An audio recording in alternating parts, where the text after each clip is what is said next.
이럴 수가, 내가 누군지 모르다니. 중국 톱 여배우가 한국 공항에서 예상치 못한 반응에 멍해졌습니다. 그녀는 중국에서 국민 여신으로 불리며 수백만 팬들의 사랑을 받는 스타였지만 한국에서는 다들 처음 보는 그녀를 알아보지 못하는데요. 철저히 준비된 경호팀, 특별 입국 게이트, 엄청난 스케줄까지. 그녀는 모든 것이 완벽할 거라고 믿었죠. 하지만 한산한 공항, 무심히 지나치는 여행객들. 그녀의 마음엔 실망과 혼란이 가득한데요. 그녀를 호위하는 여성 경호원이 그녀를 위로합니다. 과연 그들에겐 어떤 일이 벌어진 걸까요? 안녕하세요. 감동주파수의 김희정입니다. 어느덧 11월도 끝나가네요. 2024년이 마무리되어가는 지금, 올해 목표하셨던 일들 다들 잘 이루셨나요? 오늘은 미국에서 경호원으로 활동 중이신 에밀리 카터 씨가 한국에서 겪은 특별한 경호 업무를 들려드릴까 합니다. 그녀가 이번 여행에서 어떤 감동적인 만남과 깨달음을 경험했는지 끝까지 함께 해주세요. 사연자를 대신해 제가 읽어드리겠습니다. 안녕하세요. 저는 미국에서 경호원으로 일하고 있는 에밀리 카터입니다. 제 직업에 대해 이야기하면 많은 분들이 여자가 경호원이 되는 게 쉽지 않았겠네요? 라고 물으시곤 하죠. 그 질문에는 정말 다양한 의미가 담겨 있다고 생각해요. 제가 경호원으로 살아온 시간은 매 순간 도전의 연속이었습니다. 수많은 위기와 긴장 속에서 저는 누군가를 보호하는 사람이 된다는 것이 얼마나 값진 일인지 깨달았습니다. 오늘은 제가 경호원이 되기까지의 여정과 최근 맡았던 가장 특별한 임무 중 하나를 이야기하려 합니다. 사실 제가 경호원이 되기로 결심한 건 어릴 적 경험 때문이에요. 그날 저는 가족과 함께 놀이공원에 갔습니다. 정말 평화롭고 즐거운 하루가 될 거라고 믿었죠. 하지만 예상치 못한 일이 벌어졌습니다. 놀이공원 한쪽에서 대형 기구가 고장나면서 사람들이 우왕좌왕하기 시작했어요. 저는 순간적으로 엄마와 떨어졌고 겁에 질린 채 혼자 울고 있었습니다. 그때 한 보안 요원이 저를 발견하고 차분하게 말을 걸어왔어요. 괜찮아요. 제가 도와줄게요. 부모님을 찾아드릴게요. 그 사람이 보여준 따뜻함과 확신은 아직도 잊을 수 없습니다. 저는 그날 한 가지 결심을 했습니다. 나도 저 사람처럼 누군가를 지키고 보호하는 사람이 되고 싶다. 그 사건은 저에게 강렬한 인상을 남겼습니다. 그리고 그 순간부터 저는 제 꿈을 위해 노력하기 시작했습니다. 제가 처음으로 경호원을 꿈꾸며 시작한 일은 스스로를 단련하는 것이었습니다. 아버지가 군인 출신이셨기에 자연스럽게 집에서 기본적인 체력 훈련과 방어 기술을 배울 수 있었습니다. 10대 시절부터 주말마다 아버지와 함께 러닝을 하고 무술 도장에 다니며 체력을 키웠죠. 어릴 적 제 아버지는 해병대에서 겪은 구조 활동 이야기를 자주 들려주셨어요. 위험 속에서도 끝까지 사람들을 지키기 위해 노력했던 아버지의 모습이 저에겐 영웅처럼 느껴졌죠. 특히 기억에 남는 건 아버지께서 한 번은 이런 말씀을 하셨던 거예요. 진정한 용기는 힘을 쓰는 데 있는 게 아니라 끝까지 누군가를 지키겠다는 마음을 놓지 않는 데 있다. 그 말이 제 마음에 깊이 남았고 자연스럽게 제 삶의 방향이 되었어요. 대학 시절에는 심리학을 전공했습니다. 경호는 단순히 몸으로만 하는 일이 아니니까요. 위기 상황에서 상대방의 심리 상태를 읽고 차분하게 대처할 수 있어야 합니다. 졸업 후 저는 미국 내 유명한 경호 회사에 지원했습니다. 면접부터 훈련까지 정말 혹독한 과정이었어요. 그 중에서도 가장 힘들었던 건 팀워크 훈련이었죠. 처음 경호원 훈련을 받았을 때 사실 저 같은 여성은 드물었어요. 하지만 그런 환경에서도 전 절대 포기하지 않았어요. 그 과정에서 다양한 나라의 사람들과 함께 훈련할 기회가 있었는데 그중 한국 출신 동료가 특히 인상 깊었어요. 자기 자랑은 전혀 하지 않으면서도 묵묵히 모든 훈련을 완벽히 해내는 모습이었죠. 그 친구와 이야기를 나누며 한국에 대해 알게 된 것도 많았어요. 성실함과 겸손함이 몸에 배어있는 문화라고 하더라고요. 그때부터 한국이라는 나라에 대해 관심이 생겼습니다. 제가 처음 맡았던 경호 임무는 평범한 기업 행사에서의 업무였습니다. CEO를 경호하며 기본적인 안전을 점검하고 이동을 돕는 일이었죠. 그날은 큰 문제가 없었지만 첫 임무였던 만큼 긴장감이 어마어마했습니다. 하지만 시간이 지나면서 저는 더 큰 임무를 맡게 되었습니다. 특히 기억에 남는 건 할리우드 배우의 미국 투어 경호였어요. 그는 세계적으로 유명한 스타였기 때문에 팬들의 열광이 정말 대단했죠. 저는 그를 지키기 위해 공항에서부터 호텔, 공연장까지 모든 경로를 꼼꼼히 확인하며 철저히 준비했습니다. 그러던 중 제게 특별한 제안이 들어왔어요. 팀장님께서 전화를 주셨는데 목소리부터 굉장히 들떠 계셨습니다. 에밀리, 이번엔 아주 흥미로운 경호 요청이 들어왔어. 널 꼭 추천하고 싶더군. 어떤 일인지 여쭤보니 중국에서 엄청난 인기를 끌고 있는 여배우 류샤오린의 경호 요청이었어요. 그녀가 일주일간 한국을 방문할 예정인데 철저한 경호팀이 필요하다는 거였죠. 그런데 특이한 점이 있었어요. 그녀의 소속사에서 할리우드 스타급 경호팀을 요청하면서 굳이 미국 경호원들을 포함시켜 달라고 한 거예요. 사실 이 요청을 들었을 때 조금 의아했어요. 왜 굳이 미국 경호팀까지? 팀장님께서 말씀하시길 그 배우가 대단히 유명하고 특히 해외에서도 인정받는 경호팀이 있어야 한다고 생각하는 모양이더군. 그렇게 저는 류샤오린 경호팀에 합류하게 됐습니다. 출발 전 팀장님께서 한국 팬들에 대한 정보를 주셨어요. 한국은 다른 나라와 좀 다를 거야. 팬들도 질서 있고 예의 바르기로 유명하지.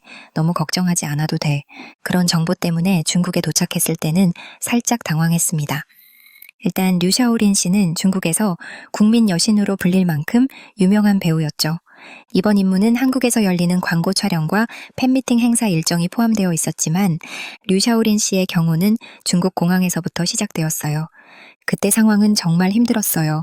수백 명의 팬들이 공항에 몰려들어 그녀가 내리는 차를 둘러싸고 미는 건 기본이고 일부 팬들은 손을 뻗어 그녀의 가슴이나 엉덩이를 잡으려고 하거나 소리를 지르며 무례한 행동을 하기도 했습니다. 심지어 몇몇 팬들은 성희롱성 발언까지 서슴지 않았어요. 류샤오리는 그때 굉장히 불안해했고 저희 경호팀은 그녀를 보호하기 위해 온몸으로 막아야 했습니다. 당시 그녀의 표정에는 두려움과 피곤함이 가득했죠. 팬들의 열광적인 반응 속에서 그녀를 안전하게 이동시키기 위해 보안팀과 협력했습니다. 특히 그녀는 팬들과의 접촉을 최소화하고 싶어 했기 때문에 경호를 맡은 저희 팀은 더욱 세심하게 움직여야 했죠. 저는 한국에서도 비슷한 일이 벌어질까봐 약간 걱정이 됐어요. 하지만 한국 공항에 도착했을 때 제가 본 광경은 완전히 달랐습니다. 한국 공항은 차분했어요. 몇몇 팬들이 손에 작은 플래카드를 들고 멀찍이 서서 그녀를 맞이하는 모습이 보였죠. 아무도 소리를 지르거나 무례한 행동을 하지 않았습니다. 팬들은 질서 있게 정해진 선을 지키며 그녀가 지나가는 모습을 조용히 사진으로 담고 있었습니다. 류샤오리는 예상치 못한 상황에 당황하는 기색을 보였어요. 공항에 도착한 그녀는 기대와 설렘이 가득한 표정이었지만 곧 그 표정이 약간 어두워졌습니다. 왜 이렇게 조용하지? 그녀는 매니저에게 속삭이며 주변을 둘러봤어요. 평소라면 중국 팬들의 함성 소리와 몰려드는 인파로 정신없는 상황이 벌어질 법도 했지만 한국 공항은 너무나 차분했죠. 팬들은 멀리 떨어져 서서 사진만 찍고 있었고 어떤 팬들은 간단한 플래카드를 흔들며 조용히 그녀를 맞이하고 있었습니다. 류샤오리는 저에게 가까이 다가와 속삭이듯 말했어요. 에밀리, 사람들이 왜 이렇게 멀리 있어? 나를 알아보긴 하는 걸까? 저는 웃으며 답했습니다. 여긴 한국이에요. 여기 팬들은 사생활을 침범하지 않는 게 기본이에요. 배우를 존중하는 방식이죠. 그녀는 여전히 납득하지 못한 표정이었지만 매니저가 그녀를 진정시키며 말했어요. 한국 팬들은 우리나라와는 많이 달라요. 그게 오히려 더 좋은 거 아니겠어요? 그렇게 류샤오린은 조용히 공항을 빠져나갔습니다. 류샤오린이 공항을 빠져나가면서도 계속 팬들의 반응을 신경 쓰는 듯했어요. 중국에서는 날 보기 위해 팬들이 울고불고 소리를 질렀는데 여긴 너무 조용해서 이상해. 그 말을 듣고 저는 공항에서 경험했던 중국 팬들의 행동이 떠올랐어요. 지나친 접촉과 성희롱성 발언, 경호팀까지 밀어붙였던 무례한 행동들. 그에 비하면 한국 팬들은 배우와 경호팀 모두에게 훨씬 더 배려 깊고 예의 있는 모습을 보여주고 있었죠. 저희 팀원들끼리도 여기서는 경호가 필요 없을지도 모르겠다는 이야기를 주고받았어요. 한국 팬들의 태도는 정말 감동적이었어요. 이 나라 사람들은 기본적으로 타인을 배려하고 예의를 지키는 게 몸에 배어 있구나 라는 생각이 들었죠. 결국 소속사와의 논의 끝에 경호팀 인원을 줄이기로 했습니다. 팀장님께서는 저를 보며 말씀하셨습니다. 에밀리, 이번에 한국에서 휴가 좀 가져보는 게 어때? 너도 오랜만에 쉬어야 하지 않겠어? 그렇게 저는 처음으로 자유시간을 갖게 됐습니다. 팀장님께서 추천해주신 부산으로 떠나기로 했어요. 부산은 정말 아름다운 곳이야. 역사도 깊고 한국의 제2의 도시기도 하지. 팀장님의 말에 저도 점점 설렘이 커졌습니다. 부산에 도착한 저는 가장 먼저 감천문화마을을 방문했습니다. 알록달록한 집들이 언덕 위에 자리 잡은 풍경은 마치 동화 속 마을 같았어요. 그런데 이 마을에는 그저 아름답기만 한 것이 아니라 깊은 역사가 담겨 있더라고요. 가이드로부터 이 마을이 한국전쟁 당시 피난민들이 모여들어 만든 곳이라는 이야기를 들었어요. 전쟁의 참혹함 속에서도 이곳 사람들은 희망을 잃지 않았습니다. 그들의 의지와 열정이 이 마을을 이렇게 특별한 공간으로 만든 거죠. 그 이야기를 들으며 저는 이곳의 색채와 골목길이 단순히 예쁜 장식이 아니라 전쟁 속에서도 삶을 포기하지 않았던 사람들의 강인함을 상징한다는 걸 깨달았어요. 다음으로 방문한 곳은 흰여울 문화마을이었어요. 푸른 바다와 어우러진 고즈넉한 골목길을 걷다가 가이드로부터 낙동강 방어선 이야기를 듣게 되었어요. 가이드는 이렇게 설명했습니다. 1950년 한국전쟁 당시 북한군이 낙동강까지 밀고 내려왔습니다. 여기 부산은 그야말로 한국의 마지막 방어선이었죠. 만약 이 방어선이 뚫렸다면 한국은 더 이상 존재하지 않았을지도 몰라요. 사실 영도는 한국전쟁의 피난민들이 모여서 형성된 곳이기도 합니다. 그 말을 듣는 순간 저는 저도 모르게 제 경호원으로서의 역할을 떠올렸어요. 낙동강 방어선은 마치 한국을 지킨 마지막 경호원이었군요. 끝까지 지켜내야 한다는 그 마음이 지금의 한국을 만든 거네요. 그곳에서 내려다본 부산항은 평화롭고 아름다웠지만 이곳이 얼마나 치열했던 전쟁의 중심이었는지 생각하니 감회가 새로웠습니다. 이어서 저는 태종대 해녀촌이라는 곳으로 가서 부산의 신선한 해산물을 맛보게 됐어요. 가게 문을 열자 나이가 지긋한 아주머니께서 환한 미소로 저를 맞아주셨어요. 혼자 왔나 봐요? 조개 좋아해요? 내가 싱싱한 걸로 잘 구워줄게요. 서툰 영어였지만 그 진심 어린 환대는 금방 느껴졌습니다. 아주머니는 수족관에서 갓 잡은 조개를 꺼내며 손질하기 시작했어요. 이건 우리가 직접 잡은 거예요. 다 신선하니까 걱정 말아요. 저는 조개가 이렇게 신선할 수 있다는 게 놀라웠어요. 껍질이 반짝이는 모습에 입맛이 절로 돌더군요. 조개구이가 준비되기까지 조금 시간이 걸렸지만 기다린 보람이 있었습니다. 아주머니가 커다란 쟁반에 다양한 종류의 조개를 담아와 불판 위에 하나씩 올려주셨어요. 조개가 익으면서 껍질이 살짝 벌어지고 바다 내음이 가득 퍼졌습니다. 이건 초장, 이건 간장, 찍어 먹어봐요. 그리고 이건 치즈, 같이 구워 먹으면 더 맛있어요. 아주머니가 초장을 권할 때 처음에 망설였어요. 마을까봐 걱정했거든요. 그런데 한 입 찍어 먹는 순간 정말 깜짝 놀랐습니다. 초장이 매콤하면서도 달콤한 맛을 내며 조개의 풍미를 완벽히 살려줬어요. 이런 소스는 처음이에요. 너무 맛있어요. 저는 진심으로 감탄했고 아주머니는 환한 미소를 지으며 말씀하셨죠. 그 초장이 한국의 맛이에요. 조개랑 잘 어울리죠? 치즈를 얹은 조개구이는 또 다른 별미였어요. 녹진한 치즈가 조개살과 어우러지며 마치 고급 요리를 먹는 듯한 느낌을 줬죠. 식사가 끝날 무렵 아주머니께서 마지막으로 해산물 라면을 내오셨어요. 국물은 조개에서 우러나온 시원한 맛이었고 면발은 쫄깃했죠. 따뜻한 국물을 한 숟갈 들이키니 그날의 피로가 싹 풀리는 기분이었습니다. 한국에 오면 꼭 먹어야 할 음식이에요. 다음에도 꼭 와요. 아주머니의 말에 저는 고개를 끄덕이며 감사 인사를 드렸습니다. 해녀촌에서의 식사는 부산에서 가장 기억에 남는 순간이 되었고 한국이라는 나라를 더 깊이 이해하는 계기가 되었습니다. 부산에서의 특별한 하루를 보내고 저는 다음 날 아침 서울로 돌아왔습니다. 공항으로 향하는 기차 안에서 창밖의 풍경을 보며 지난 며칠 동안 경험했던 일들을 되새겼어요.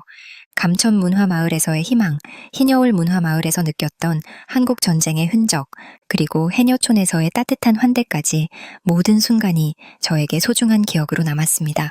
부산은 단순한 여행지가 아니라 강한 의지와 따뜻한 마음을 가진 사람들이 살아가는 곳이었어. 저는 그렇게 생각하며 미소를 지었습니다. 서울에 도착한 저는 다시 류샤오린 경호팀에 합류했습니다.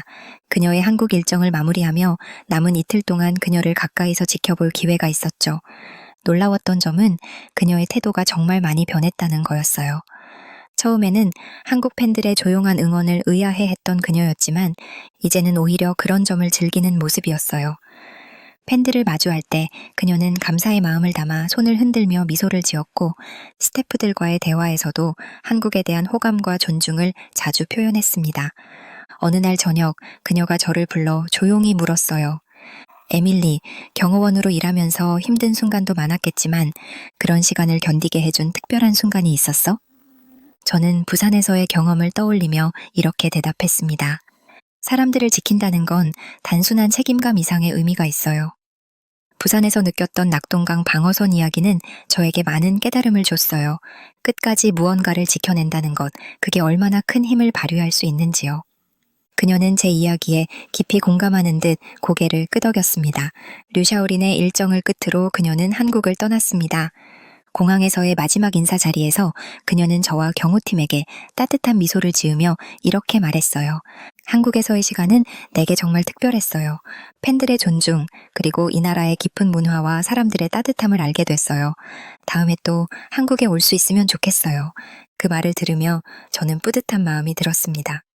한국에서의 경호 경험은 저에게도 큰 의미를 남겼고 그녀에게도 좋은 기억으로 남았다는 게 느껴졌거든요. 그날 밤 저는 다시 짐을 챙기며 경호원으로서의 제 삶을 돌아봤어요. 부산에서 느꼈던 강인함과 따뜻함, 류샤오린이 보여준 변화, 그리고 한국 팬들의 배려 깊은 모습까지 모든 경험이 저를 성장하게 만들었어요. 끝까지 지킨다는 것, 나도 내 자리에서 누군가를 안전하게 지켜줄 수 있는 경호원이 되어야겠어. 이번 경호 업무를 통해 그리고 부산 여행을 통해 많은 것을 배우고 느낄 수 있었어요. 한국 팬들의 질서와 배려 깊은 태도는 정말 놀라웠고 부산에서 만난 따뜻한 사람들은 저에게 깊은 인상을 남겼습니다. 특히 낙동강 방어선의 이야기를 들으면서 끝까지 지키겠다는 마음이 얼마나 중요한지 다시 한번 깨닫게 되었어요. 한국은 단순히 아름다운 풍경만 있는 나라가 아니었어요. 이곳 사람들은 과거의 아픔을 딛고 강한 의지와 따뜻한 배려로 지금의 평화를 만들어냈더라고요. 그런 점에서 한국은 제게 정말 특별한 나라로 남을 것 같습니다. 이 경험은 제 경호원 생활에도 큰 변화를 가져다 줬어요. 앞으로도 누군가를 지키는 일을 단순한 책임감 이상의 마음으로 최선을 다해 해나가고 싶어요. 이번 이야기가 여러분께도 작은 감동이 되었으면 좋겠습니다. 다시 한번 이 특별한 경험을 할 수 있게 해준 모든 분께 감사드리고 여러분과도 한국에서 느낀 제 감동을 나눌 수 있어 행복했습니다. 라고 미국에서 경호원으로 일하고 있는 에밀리 카터 씨가 사연 보내주셨네요. 그녀는 한국에서 경호 업무를 수행하며 한국 팬들의 질서 있고 배려 깊은 모습, 그리고 부산에서의 특별한 경험을 통해 한국이라는 나라를 새롭게 바라보게 되었다고 해요. 특히 부산에서 느꼈던 낙동강 방어선의 이야기에서 경호원을 떠올렸다니 직업의식이 투철하신 분 같네요. 에밀리 씨는 한국 사람들은 과거의 상처를 딛고 서로를 배려하며 평화를 만들어가는 특별한 사람들이라고 말하며 자신도 경호원으로서 맡은 일을 끝까지 지키겠다는 다짐을 새롭게 했다고 합니다. 여러분은 오늘의 이야기를 어떻게 들으셨나요? 에밀리 씨가 느낀 한국의 모습이 자랑스럽게 느껴지지 않으셨나요? 댓글로 여러분의 생각을 남겨주시고 구독과 좋아요, 알림 설정도 잊지 말아주세요. 앞으로도 더 감동적인 이야기로 찾아뵙겠습니다. 영상 끝까지 시청해주셔서 대단히 감사합니다. 구독자 여러분 사랑합니다. 감동주파수의 김희정이었습니다.